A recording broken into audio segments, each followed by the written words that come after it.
take us back over the last couple of weeks what this has been like, and have the players been able to use this time to develop, even though there's been a lot of disappointments not getting to play? Yeah, it's I was talking to our staff.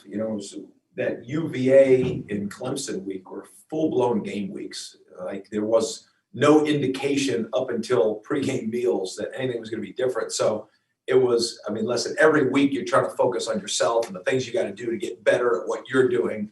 But obviously there's a part of it that you have to say, well, this is how we got to play against that opponent, and there's been some focus on those. So, those 2 weeks were kind of their own weeks. You just lost the Saturday ability to go compete, so then you restart the week. Going into this week, obviously we got the news a little bit earlier last week that it was going to be a different style week with no opponent at the end of the week. So, I would say this past week was a little bit different, but the other 2 weeks were just typical game weeks with the loss of Saturday. So, it's been, obviously different, and just trying to focus on the now with all these guys. And that's trying to been, the laser focus that we've tried to have each week, but especially last week. Next week, Kurt Weiler from Tallahassee Democrat.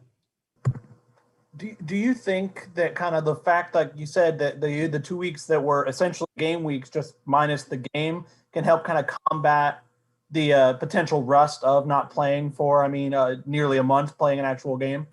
Yeah, maybe. I think, Kurt, just because you were used to, you never have this long in between games unless it's a bowl game, so it would have been different if it wasn't that, but it was that, as far as it was game week, lost the game week, lost the game. And then we go into Sunday getting ready for possibly a Duke game and then find out that it was going to be a different week.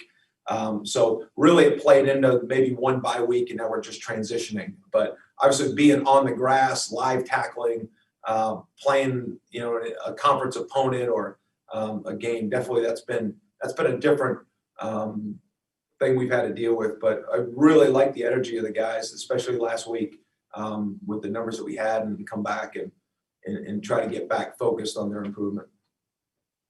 Next will be Aslan Hajimandi from Warchant. Coach, I guess what's sort of like the push-pull right now at this point of staying the course, staying consistent on message, but also realizing that things have to get better and trying to maybe not do things differently, but maybe message differently or do anything, I guess, differently? Yeah, from a message standpoint, we're not changing the course. The focus is to be as good as we can be at everything that we do every single day, and to show up and be the best we can be every single day. And I think that's the push from the coaching staff to our players, from our academic staff to our training staff, from Coach Norvell all the way down.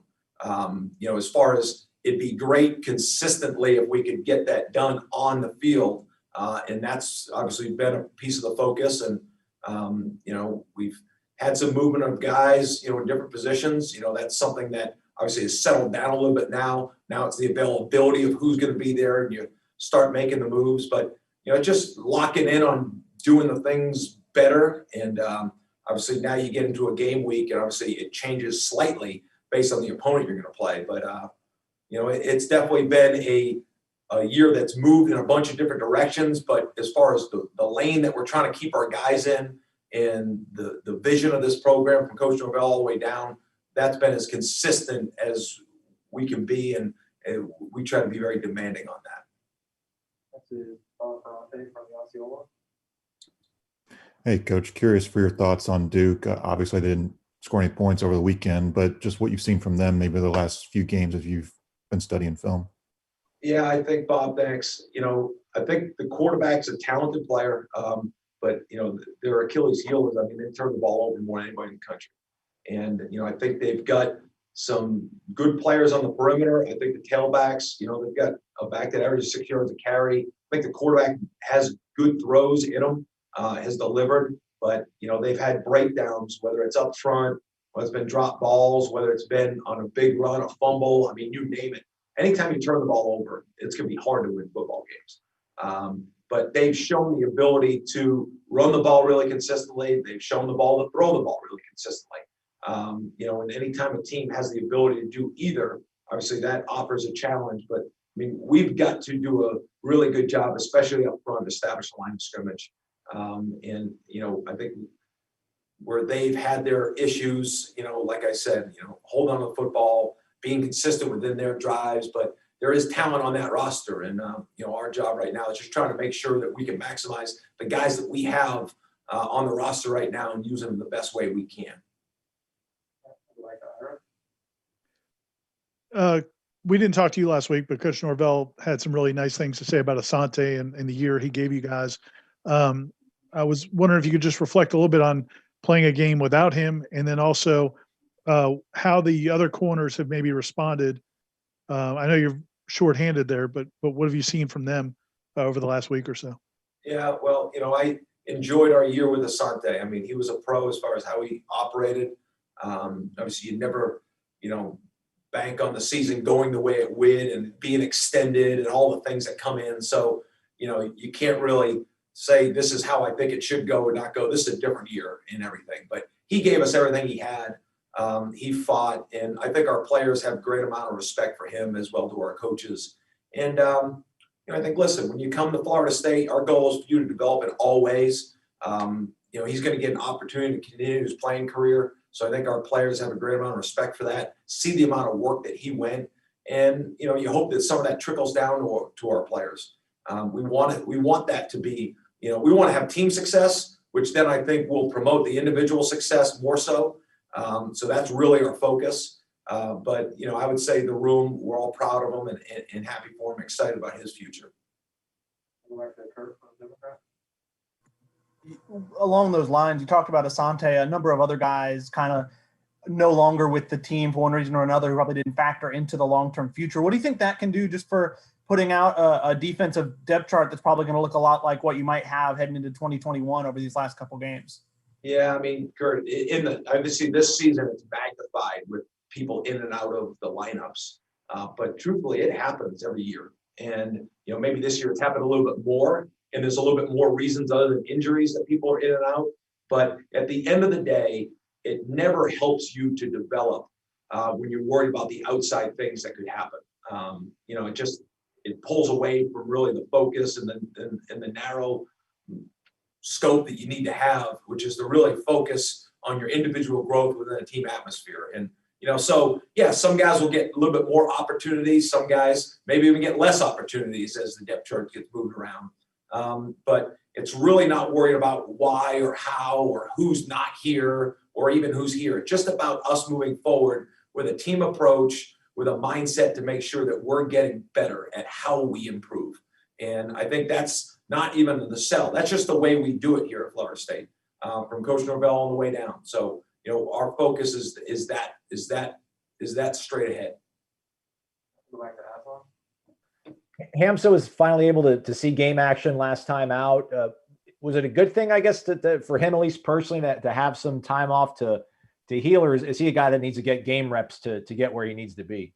Yeah, I think Ham just needed football back in his life as much as he could. I think we're all happy for that. So seems like a long time ago that he was at that 26 snaps at NC State. But, you know, he's been part of the reason why the energy's been so good around here. Just having him in the room, and, you know, he's been in the room all year, but when he can actually do what he wants to do, because you can lead by example, you can lead by words, you can lead by history, all that stuff. But when you're literally on the grass with these guys, and able to even fail, you know, or succeed, and they can see you do that, and then to be able to respond, I think that's what he's happy about. That's what I'm glad about. So it's definitely, we're excited to have Ham back. I think he's made obviously progress over the last couple of weeks of just getting in game shape without playing in the actual game. But I think, you know, I don't want to say he was more bothered by than anybody else, but he was definitely in the majority of people in the room that, you know, when those games got taken there the last couple of weeks, you know, obviously he's chomping at the bit to get back out there. What has this year been like for Jalen Jones? And what have you seen from him, maybe even in the second half of the season? Yeah, well, Jalen's fought through some injuries as well. He's missed game, he's missed practice time, but he has been consistent in his love for football. and I'll give him that. I thought last week was really good. In the practices that we had, he was one of the corners we had out there that we could really focus on his details. And, he's somebody that wants to be good. He's working at it. He is a young player. I mean, he's a sophomore that, he's just first time here at Florida State, went through the process, and now his first time in Tallahassee. We've dealt with all the things we've had to deal with this year, but he's good for a football team. He's going to be a really good corner. I like what he brings to our football team. Obviously, he wants some plays back, but that's life of a corner, right? The ball's going to be in the air. You need to make more of the plays than you don't, and that's what defines you. But what we're working on him are all the things between when the ball gets snapped to when the ball gets thrown. Because I do think he's got some ball skill talent when the ball's in the air, but it's all the things in between when the ball gets there that we got to keep working on. He's receptive to all the coaching. I think Coach Woodson and him have developed a good relationship, and I think his best football is still ahead of him. I think Robert Cooper seemed like somebody that might have been fine, kind of deferring to Marvin Wilson when Marvin was playing with you, able to actually play. Have you seen any kind of growth in Robert lately, and maybe him just kind of embracing a different kind of role with Marvin having now, being gone? Marvin's gone, but he's still around. So he's still part of the team, and he's still involved in, to be honest with you, practices, meetings. He's day to day. But that group, we've had, between obviously Coops, the elder statesman in there now, but, Dennis Briggs coming back halfway through, Fabian being a first year player here, but, he was in and out of the lineup. But I think when we've seen him be able to get the practice weeks in, we've seen that show up on Saturdays. So that's been helpful. So there's been some development in that group with Marv being out. But again, it feels like it's been a long time ago, but, we really haven't had many games without him yet. So the NC State game I thought was one of our better technique games inside. There were some plays we left out there, but, I think Coop and the rest of those guys, are anytime you lose a good player, it's about filling in those gaps, with the plays, but also, as you're saying, just the leadership and the things that need to be had. So I think it's a group effort right now up front. All right. Thank you, Coach. Thanks, guys.